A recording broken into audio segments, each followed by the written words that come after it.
ইথিওপিয়ার উত্তর পূর্বাঞ্চলে প্রায় 12,000 বছর নিষ্ক্রিয় থাকার পর হঠাৎ জেগে উঠেছে হাইলি গুব্বি নামের একটি আগ্নেয়গিরি। 24 নভেম্বর কয়েক ঘণ্টা ধরে হওয়া এই অগ্ন্যুৎপাত শুধু দেশটিকে নয়, আশেপাশের অঞ্চলকেও হতবাক করেছে। Toulouse volcanic ash advisory centre বা VAAC জানায়, অগ্ন্যুৎপাতের ধোঁয়ার কুণ্ডলী আকাশে 14 কিলোমিটার পর্যন্ত উঠে গেছে।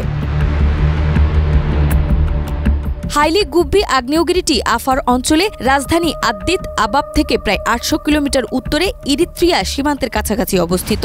প্রায় 500 মিটার উঁচু এই শঙ্খমুখ আগ্নেয়গিরিটি রিফট ভ্যালির ভেতরে পড়ে, যেখানে দুটি টেকটনিক প্লেটের মিলনস্থলের কারণে তীব্র ভূতাত্ত্বিক কর্মকাণ্ড ঘটে।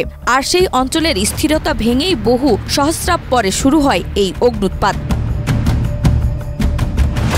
শিয়া বাটার ও ভিটামিনে সমৃদ্ধ লিলি বিউটি সোপ, তারুণ্যময় উজ্জ্বল ত্বকের জন্য। রিমার্ক VAAC জানায়, অগ্ন্যুৎপাতের পরে ছায়ের মেঘ ইয়েমেন, ওমান, ভারত ও পাকিস্তানের উত্তরাঞ্চলের আকাশে ভেসে বেড়াতে দেখা গেছে।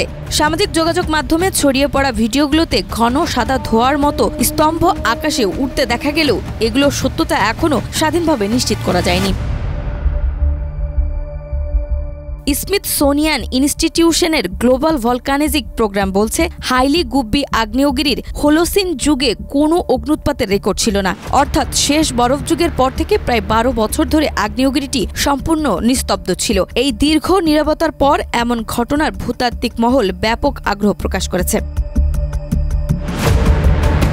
মিশিগান টেকনোলজিক্যাল ইউনিভার্সিটির আগ্নেয়গিরি বিশেষজ্ঞ বিষয়টি নিশ্চিত করে বলেছেন, এটি আফার অঞ্চলের ভূতাত্ত্বিক গতিশীলতার প্রমাণ। তবে অগ্ন্যুৎপাতের ঘটনায় কোনো হতাহত বা বাস্তুচ্যুত মানুষের খবর এখনও পাওয়া যায়নি। আফার আঞ্চলিক প্রশাসনও এই বিষয়ে এখনও বিবৃতি দেয়নি।